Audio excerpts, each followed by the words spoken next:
d'Ormuz, le détroit de Malacca, deux détroits qui entrent en jeu dans une question tout d'abord géopolitique importante ayant des répercussions mondiales importantes.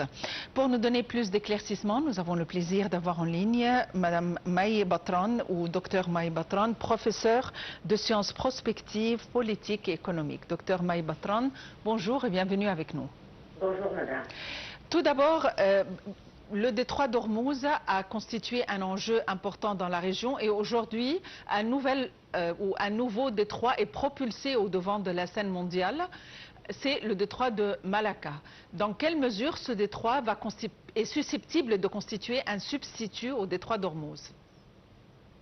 Alors, je voulais commencer par dire que le détroit d'Ormuz, il a mis immédiatement en lumière les autres points de passage stratégiques au monde dans le même trajet du pétrole du Moyen-Orient. Le détroit de Malacca figure en tête de ces alternatives, puisqu'il assure le transit d'environ de 22% du commerce maritime mondial et près de 23 millions de barils de pétrole par jour, ce qui le fait une artère stratégique dans ce trajet mondial. Et dans quelle mesure l'Indonésie est amenée à jouer un rôle important dans ce conflit?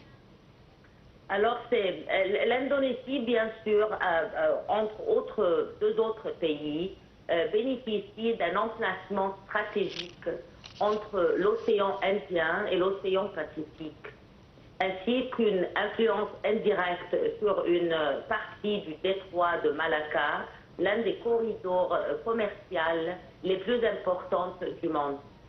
Cette position privilégiée de l'Indonésie la place au cœur des chaînes d'approvisionnement de l'énergie et des marchandises destinées de l'Asie et de l'Est.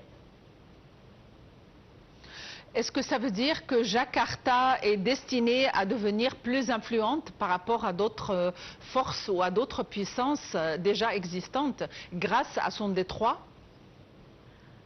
Non, pas exactement plus importante, mais les perturbances qui se passent au Moyen-Orient à propos du détroit d'Ormuz posent l'importance critique, si tu veux, du détroit de Malacca. C'est pas quelque chose de plus important, c'est quelque chose de bien... on met de lumière. C'est une partie du trajet qui est assez important, et alors on doit penser qu'est-ce qui se passe du monde. C'est pas particulièrement qu'il est plus important aujourd'hui qu'hier ou il y a 3 mois, mais c'est plus critique maintenant qu'il y a ce qui se passe dans le Moyen-Orient. À partir de la perspective droit international, est-ce que la clôture du détroit d'Ormuz et le contrôle et la maîtrise de ce détroit et sa clôture face à certains pays va de pair avec le droit international? Alors, nous vivons dans un temps de changement intégral dans notre réalité. Comme les Américains disent, c'est une réalité disruptive reality. Alors c'est un changement intégral. Ce qui se passe maintenant dans les lois internationaux et aussi quand le point de vue de technologie et de AI, de ce qui se passe de termes de force internationale, alors il y a un changement qui se passe dans tout le monde. C'est le point de puissance d'État Amérique comme seule puissance, Amérique ou le Chine aussi comme une autre puissance.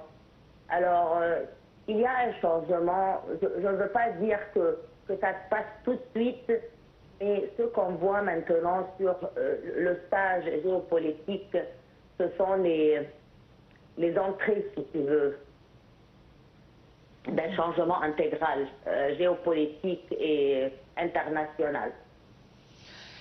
Est-ce que l'Indonésie possède le nécessaire, les outils nécessaires au niveau sécuritaire et au niveau diplomatique pour protéger ce détroit? Ou est-ce que ce détroit risque d'être exposé à toutes ces tensions, à l'instar du détroit d'Ormuz? Alors, l'Indonésie possède une part significative de cette capacité, mais elle ne peut pas être à elle seule assurer de manière complète et autonome la sécurisation d'un tel corridor maritime stratégique. En effet, la sécurité de cette zone repose sur une logique de réseau d'État plutôt que sur un acteur unique, ce qui implique une coopération régionale et internationale permanente. Il ne s'agit pas d'un transfert de centralité, mais de plutôt d'une redistribution des risques. Le monde ne passe pas du détroit d'Ormuz au détroit de Malacca, mais il découvre surtout qu'il fait face à un réseau de corridors maritimes extrêmement sensibles et à toute perturbation à l'un fait aussi affecter l'autre et dans le système commercial mondial. Est-ce que ce détroit pourrait représenter un nouveau point de pression, si on peut le dire, géopolitique dans la rivalité entre les États-Unis et la Chine? C'est bien sûr un point de contention, si vous voulez.